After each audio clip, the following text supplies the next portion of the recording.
It's very possible to recover from stress and burnout and chronic exhaustion, even for people who have never been calm and balanced, such as I was one of them. But that requires a concerted approach. In this video, you will learn why the usual approach for nervous system regulation is set up to fail us, what yoga therapy is and what it is not, how yoga therapy can help exit that cycle of stress and cope, when having to make a phone call feels like a physical threat, or when your morning routine starts to feel like work. That can already be a symptom of chronic stress. And most importantly, we will see how yoga therapy works without relying too much on discipline. Now, before we start, I have to make two disclaimers. The first one is medical. You will see some yoga therapy advertised for thyroid issues, for diabetes, for autoimmune conditions, and so on.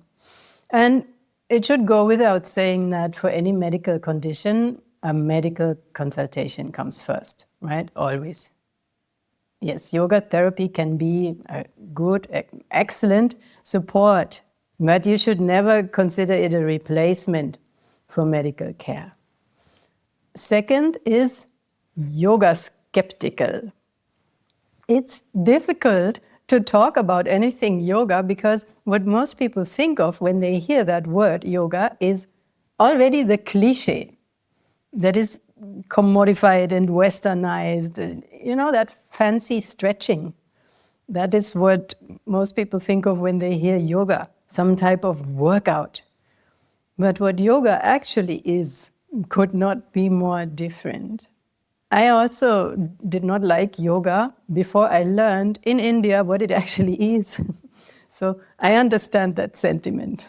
Yoga skeptics, stay here. We use yoga therapy for deep regulation. One could say of the nervous system, but that would fall short of all that it actually does.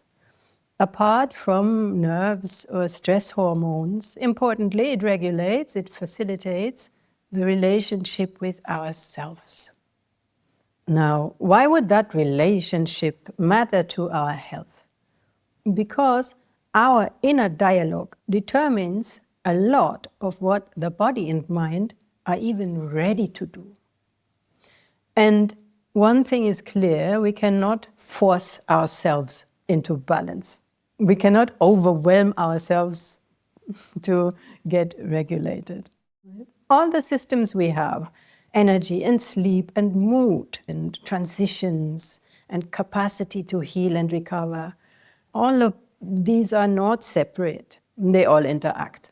So many of us, out of a difficult childhood or otherwise traumatic experiences, have grown an inner critic.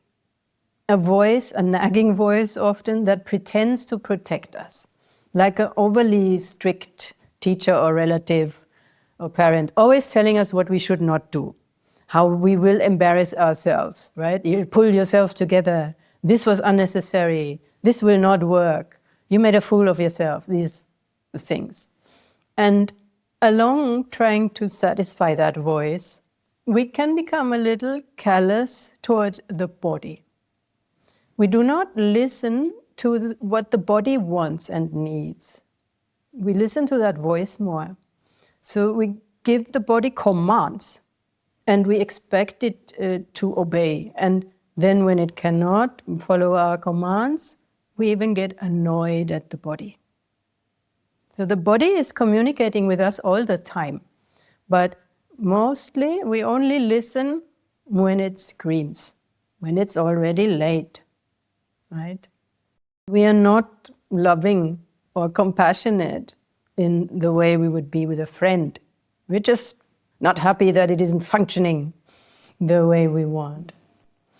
And this type of inner relationship creates exhaustion.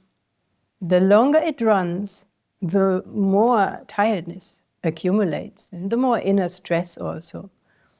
And here comes the problem. Because the usual approach, how we are supposed to achieve a proper regulation from burnout or from social stress, from inner and outer stress. The usual approach is no approach. It is just missing. It is sort it out yourself. And so most people do the only reasonable thing. They collect bits here and there, whatever they can find, right? So we get one technique from a video, and we do some other thing that the doctor mentioned once, and from a book we have 2 suggestions, and from a podcast we have a morning routine, and so on. And these are all fragments, and they cannot add up to anything coherent. They do not synergize. Random techniques cannot be suitable for systemic recovery because they do not produce a concerted result. It cannot work. All the vagus nerve exercises and so on, they are good for situations.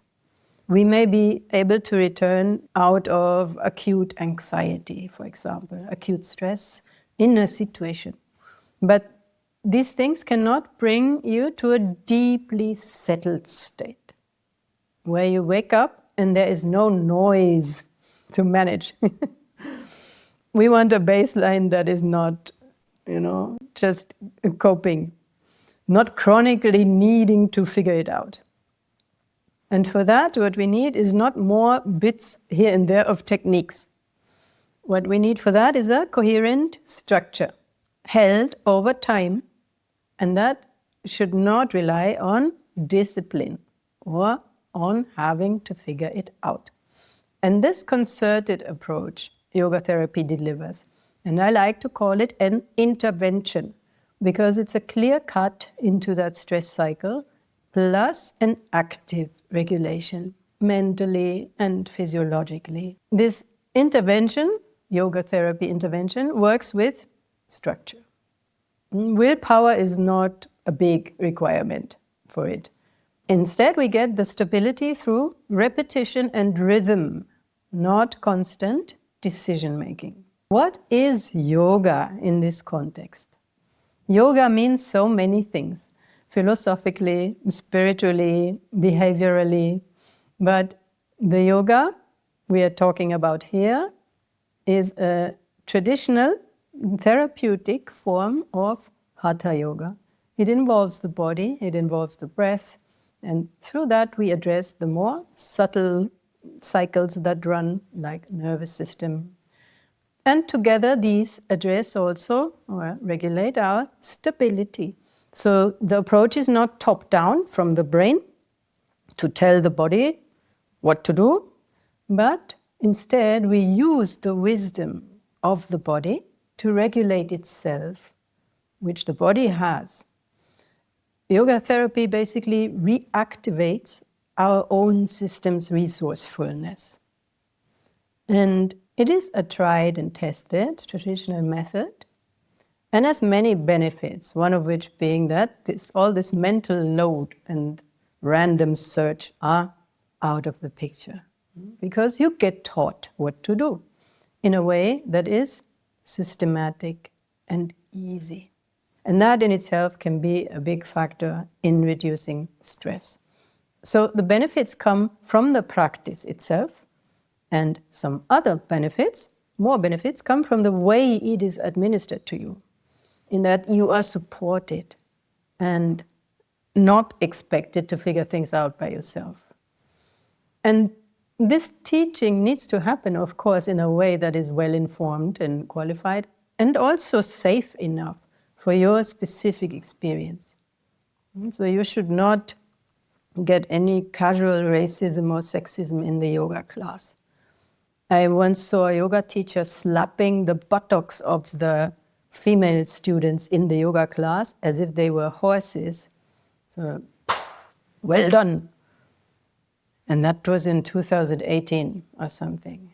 And I'm sure these guys still exist someplace. So if you are in that type of environment, you don't get therapy, you get yoga trauma. This is, by the way, how cults work. They get you in a position that is stabilizing you at first, but then cross your boundaries. And I think I'll make a separate video about this. But anyway, the environment from the teacher's side also has to be safe and informed also. Such a yoga therapy intervention can be done in a retreat environment, for example. But what if that's not possible for you? Then you can take an intervention at home. And that is how we have been doing it. In fact, for some people, it was less stressful to do it at home. They did not have to leave the house. And with that approach, it is possible to continue the family life and also the work for those who are able to work. Of course, if you are in active burnout, not able to work, then certainly you should not work during the intervention. What is also good about doing it at home is that way also people learn to implement it in their daily life.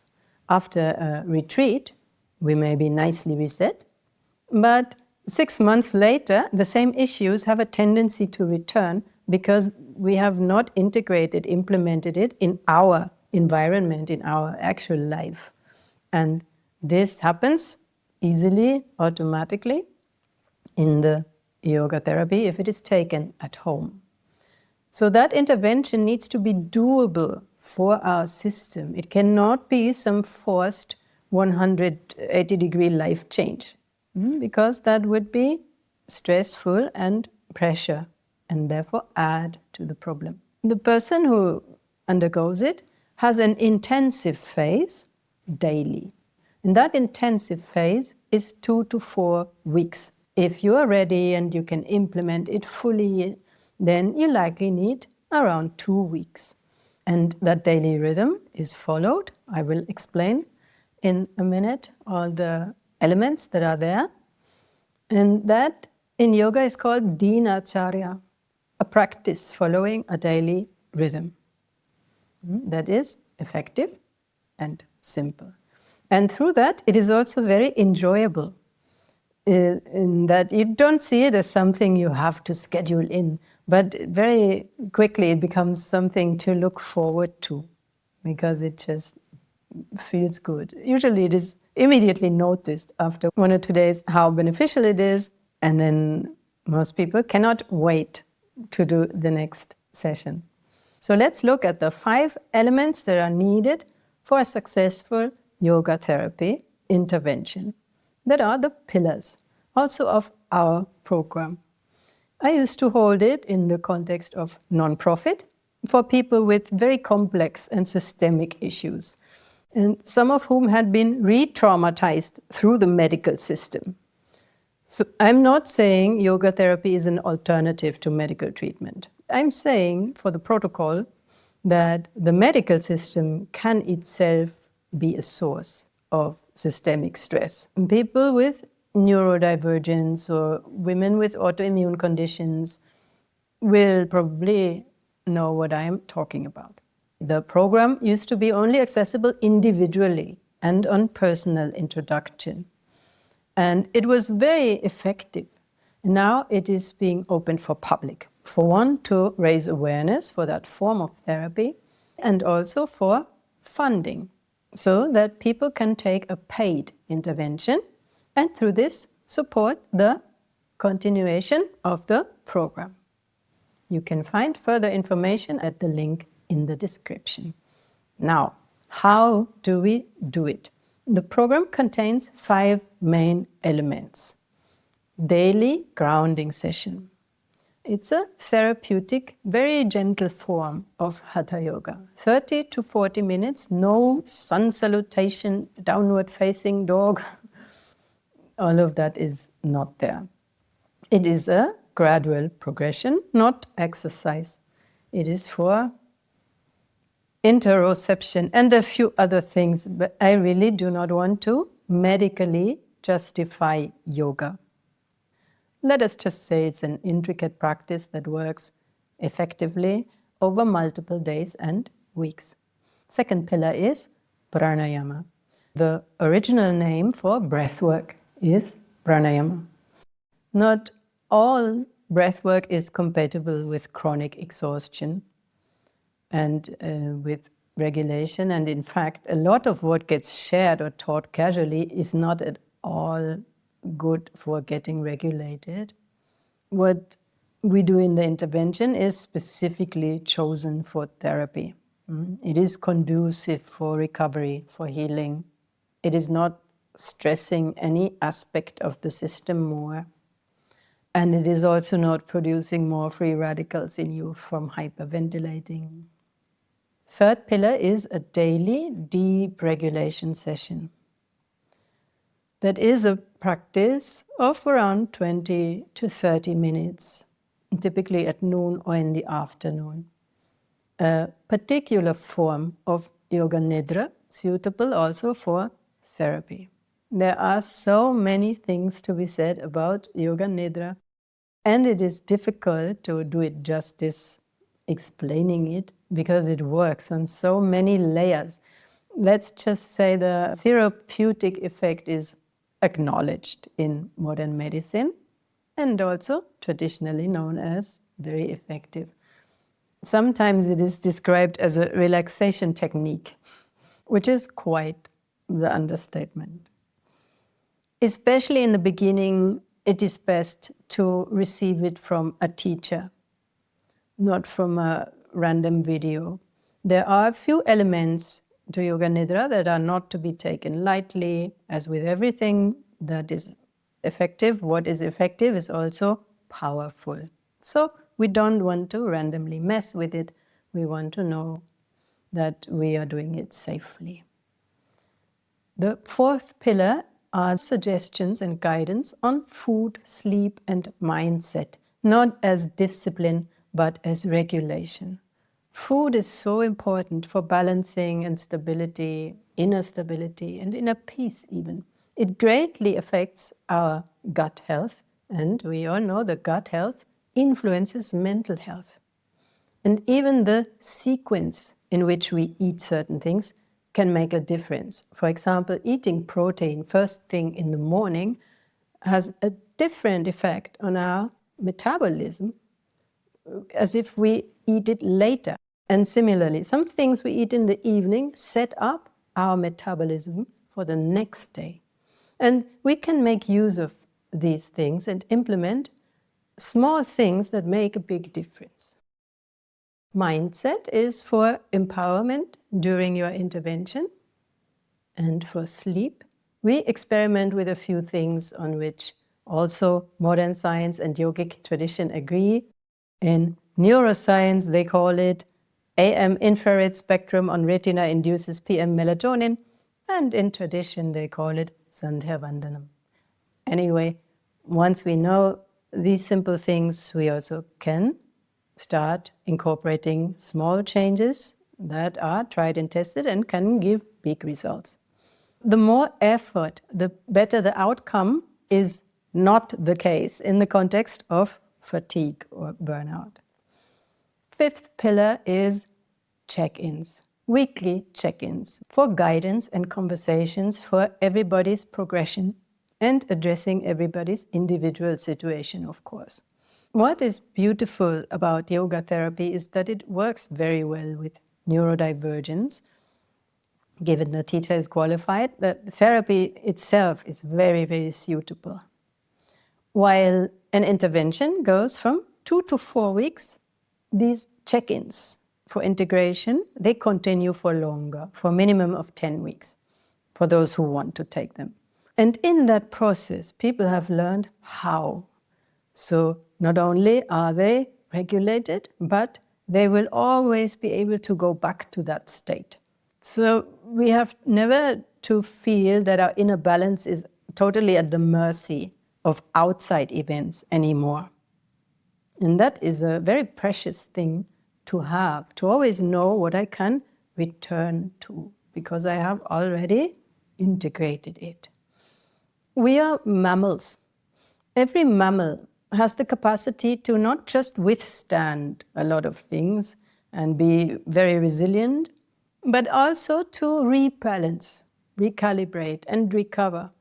We have that innate capacity. We just need the proper conditions that it can find back to that. And once the body gets these conditions and has read the clues, together with the breath and the mind has been guided and got this memo, yoga therapy in this way reactivates your own system's resourcefulness. It can be difficult to believe how simple it is. And that is, in fact, one of the things I hear the most. It is so simple. That can also be a skepticism at the beginning. Oftentimes, things that are perfect design, they're very elegant, they seem simple. And I like to believe that it is like this with that form of therapy, with the yoga therapy intervention. This is actually a typical result. See, when I learned this therapy in my recovery from burnout, I had no concept before that such a profound stability is attainable for me. I thought that only some people can reach that. Some people who are naturally relaxed, or some people who did not experience that much trauma, or some saints in the mountains. I did not think that it is a purely technical skill that anyone can learn, and that I can learn it too and arrive at that balance. And also, I did not know that there's not necessarily anything spiritual in it. Whether spirituality gets involved, that would depend on everybody's individual spiritual inclination. It's best to not consider spirituality a tool for healing, and maybe also make a separate video on this. Now you know how yoga therapy is used for profound regulation, but all of this is an invitation for you to not just absorb info, but to check in with your own approach to healing, to inner balance, and to your sustainability also. What do you need? What do you find is missing? What do you feel would help you greatly in your recovery? Share as much as is comfortable for you in a comment. And if you want to explore whether yoga therapy could be for you, then click the link below. There are small live sessions that are free periodically where you can bring your specific situation or get more details about the programs. We have to be clear about one thing. Knowing about regulation, learning about these things, and becoming balanced, regulated, are two quite distinct things. Like the difference between reading music theory and actually playing an instrument. Your body is that instrument. Once you learn how to play it, it will be very harmonious and will bring you great joy.